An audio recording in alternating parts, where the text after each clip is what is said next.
Hello friends, welcome to Dharmika cooking channel. ಇವತ್ತು simple ಆಗಿರುವಂಥ breakfast recipe ನೀವು ದೇವಸ್ಥಾನಗಳಲ್ಲೆಲ್ಲ ನೋಡಿರ್ಬೋದು. ತುಂಬಾ ರುಚಿಯಾಗಿರುತ್ತೆ ಗೊಜ್ಜು ಅವಲಕ್ಕಿ.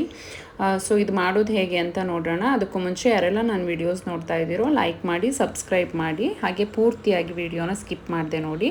ಇಲ್ಲಿ ನಾನು 1 ಕಪ್ಪಷ್ಟು ಅವಲಕ್ಕಿನ ಹಾಕ್ಕೊಂಡು ರುಬ್ಕೊತಾ ಇದ್ದೀನಿ. ಅಂದರೆ ದಪ್ಪಾಗಿ ಪುಡಿ ಮಾಡ್ಕೋಬೇಕು, ತುಂಬ ನುಣ್ಣಗೆ ಪುಡಿ ಮಾಡ್ಕೋಬಾರ್ದು. ಸೊ ಇಷ್ಟು ತರಿಯಾಗಿದ್ದರೆ ಸಾಕು. ಸೊ ಇಲ್ಲಿ ಟೋಟಲ್ಲಾಗಿ ನಾನು 1.5 ಕಪ್ಪಷ್ಟು ಅವಲಕ್ಕಿನ ಪುಡಿ ಮಾಡ್ಕೊಂಡಿದ್ದೀನಿ. ಒಂದೇ ಸಲ ಅಷ್ಟೂ ಹಾಕಿ ಮಾಡ್ಲಿಕ್ಕೆ ಹೋದರೆ ಕೆಳಗಡೆ ಪುಡಿ ಆಗುತ್ತೆ, ಮೇಲೆ ತರ್ತರಿ ಜಾಸ್ತಿ ಇರುತ್ತೆ. ಹಾಗಾಗಿ ಸ್ವಲ್ಪನೇ ಹಾಕ್ಕೊಂಡು ಪುಡಿ ಮಾಡ್ಕೋಬೇಕು. ನಂತರ ಇದಕ್ಕೆ ನಾನು ರೆಡಿ ಮಿಕ್ಸ್ ಇರೋ ಅಂಥ ಪುಳಿಯೋಗರೆ ಪುಡಿನ ಹಾಕೊತಾ ಇದ್ದೀನಿ. 1-2 ಟೇಬಲ್ ಸ್ಪೂನಷ್ಟು ಪುಳಿಯೋಗರೆ ಪುಡಿ ಹಾಕೊತಾ ಇದ್ದೀನಿ. ನೀವು ಮನೆಯಲ್ಲಿರುವಂಥ ಪುಡಿನ ಯೂಸ್ ಮಾಡ್ಬೋದು. ಹಾಗೆ ರುಚಿಗೆ ಎಷ್ಟು ಬೇಕಷ್ಟು ಉಪ್ಪು ಮತ್ತು 1/2 ಟೀ ಸ್ಪೂನಷ್ಟು ಅಚ್ಚಕಾರದ ಪುಡಿ, 1/4 ಟೀ ಸ್ಪೂನಷ್ಟು ಅರಿಶಿನ ಪುಡಿನ ಹಾಕಿ ಇದನ್ನು ಚೆನ್ನಾಗಿ ಮಿಕ್ಸ್ ಮಾಡ್ಕೊಳ್ಳೋಣ. ಕೆಲವೊಬ್ಬರು ಸಾಂಬಾರು ಪುಡಿನೂ ಸಹ ಯೂಸ್ ಮಾಡಬಹುದು, ಅದನ್ನು ಸಹ ಇನ್ ಕೇಸ್ ಪುಳಿಯೋಗರೆ ಪುಡಿ ಇಲ್ಲ ಅಂತ ಅಂದರೆ. ಸೊ ಇದು ನೀಟಾಗಿ ಮಿಕ್ಸ್ ಆದ ನಂತರ 1/2 ಕಪ್ಪಷ್ಟು ಹುಣಸೆಹಣ್ಣಿನ ರಸನ ಹಾಕ್ಕೊತಾ ಇದ್ದೀನಿ. ಹಾಗೆ 1/2 ಕಪ್ಪಷ್ಟು ಬೆಲ್ಲದ ಪಾಕನ ಮಾಡಿಕೊಂಡು ಅದನ್ನು ಶೋಧಿಸ್ಕೊಂಡು ಇಲ್ಲಿ ಹಾಕ್ಕೊತಾ ಇದ್ದೀನಿ. ಸೊ 1.5 ಕಪ್ಪು ಅವಲಕ್ಕಿನ ಪುಡಿ ಮಾಡಿಕೊಂಡೆ ತರಿಯಾಗಿ. ಅದಕ್ಕೆ 1/2 ಕಪ್ಪಷ್ಟು ಬೆಲ್ಲ ಪಾಕ ಮತ್ತು 1/2 ಕಪ್ಪಷ್ಟು ಹುಣಸೆಹಣ್ಣಿನ ರಸ ಹಾಕಿ ಚೆನ್ನಾಗಿ ಮಿಕ್ಸ್ ಮಾಡ್ಕೊಂಡಿದ್ದೀನಿ. ಸೊ ಇದು ಕಂಪ್ಲೀಟ್ ಮಿಕ್ಸ್ ಮಾಡಿದಾಗ ತೆಳು ಅನಿಸ್ಬೋದು, ಬಟ್ ಆದರೆ ಅವಲಕ್ಕಿ ಚೆನ್ನಾಗಿ ನೆಂದು ಉಡುಡಿ ಆಗುತ್ತೆ. ಸೊ ಇದನ್ನು ಹಾಗೆ 1/4 ಗಂಟೆ ಬಿಟ್ಬಿಡೋಣ. ಅದಾದ ನಂತರ ಒಂದು ಪ್ಯಾನಿಗೆ ನಾನಿಲ್ಲಿ 1-2 ಟೇಬಲ್ ಸ್ಪೂನಷ್ಟು ಎಣ್ಣೆ, ಸಾಸಿವೆ, ಹಾಗೆ 3 ಟೇಬಲ್ ಸ್ಪೂನಷ್ಟು ಕಡಲೆಬೀಜನ ಹಾಕಿ ಫ್ರೈ ಮಾಡ್ಕೊತಾ ಇದ್ದೀನಿ.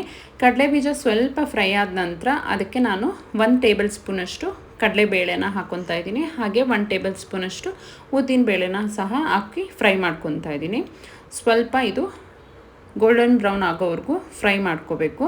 ಸೊ ನಾನಿಲ್ಲಿ ಕೊಬ್ಬರಿ ಎಣ್ಣೆ ಯೂಸ್ ಮಾಡಿದ್ದೀನಿ, ಹಾಗಾಗಿ ಈ ಥರ ನೊರೆ ಬರ್ತಾಯಿದೆ. ನೀವು ಮಾಮೂಲಿ ಎಣ್ಣೆ ಕೂಡ ಯೂಸ್ ಮಾಡ್ಬೋದು. ಹಾಗೆ 1-2 ಗರಿಯಷ್ಟು ಕರಿಬೇವನ್ನ ಹಾಕ್ಕೊಂಡಿದ್ದೀನಿ, 3 ಕೆಂಪು ಮೆಣಸಿನ್ಕಾಯಿ ಹಾಕ್ಕೊಂಡಿದ್ದೀನಿ. ಹಾಗೆ 1/4 ಕಪ್ಪಷ್ಟು ಕೊಬ್ಬರಿನ ಹಾಕಿ ಚೆನ್ನಾಗಿ ಮಿಕ್ಸ್ ಮಾಡಿ 1-2 ನಿಮಿಷದವರೆಗೂ ಇದನ್ನು ಕುಕ್ ಮಾಡ್ಕೋಬೇಕು.